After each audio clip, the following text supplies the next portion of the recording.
So I woke up with a message that I'm sure some may not agree with, some may not even want to hear it, but it's something that needs to be heard.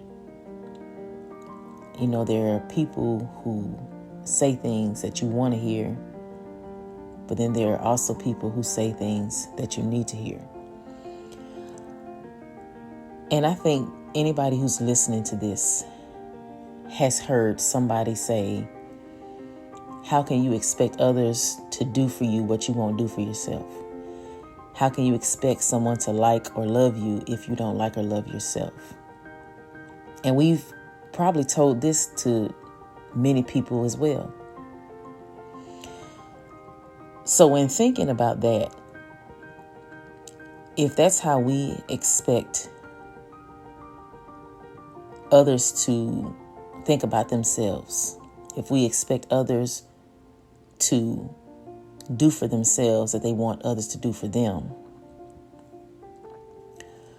why isn't that the case in the African American community?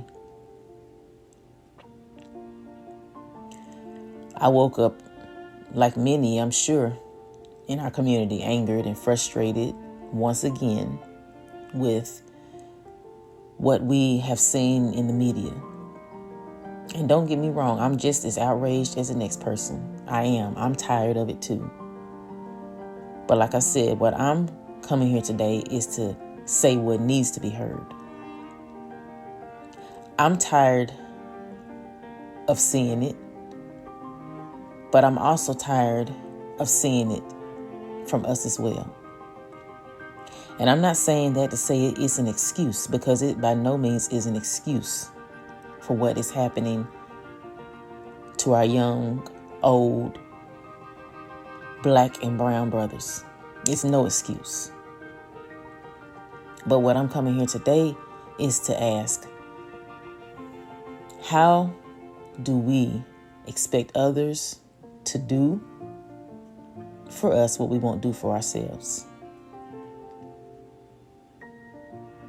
We say that that's what we always say, they hate us. But do we love us? I mean, sure, we'll have moments, we have times, we celebrate each other, but when we just look at this picture as a whole, can we really sit here and say that in the African American community, we are showing love for ourselves? We have people in our own community who hate their skin tone. We have people who hate themselves for having their skin tone.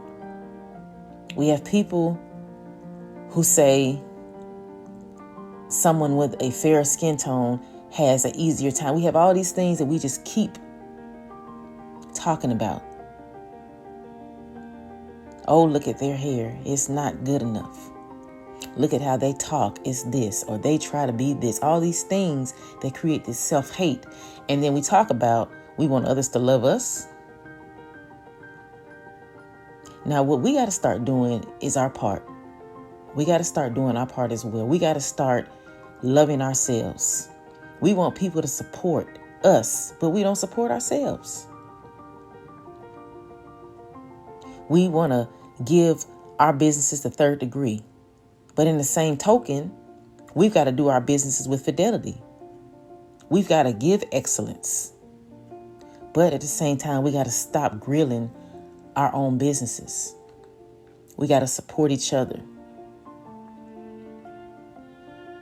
They aren't the only ones killing us.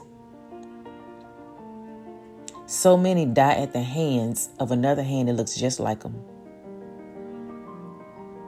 So I'm not here trying to say it's our fault for anything. All I'm saying is what we've already told so many people and what so many people have told us. We've got to do for ourselves what we want others to do for us as well.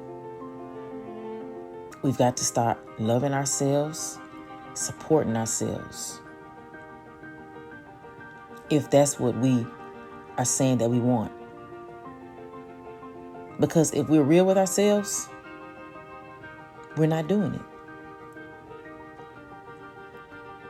If this pandemic has taught us anything, is that we've got to take hold of opportunities that are in front of us. The status quo means nothing.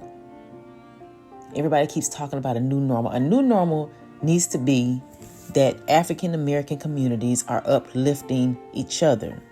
They're supporting each other. They're loving each other. That it doesn't matter if you have fair skin, because we're all in this together. It doesn't matter if your hair is coiled. We're all in this together. It doesn't matter if you make this amount of money. We're all in this together. That's how we have to start looking at it.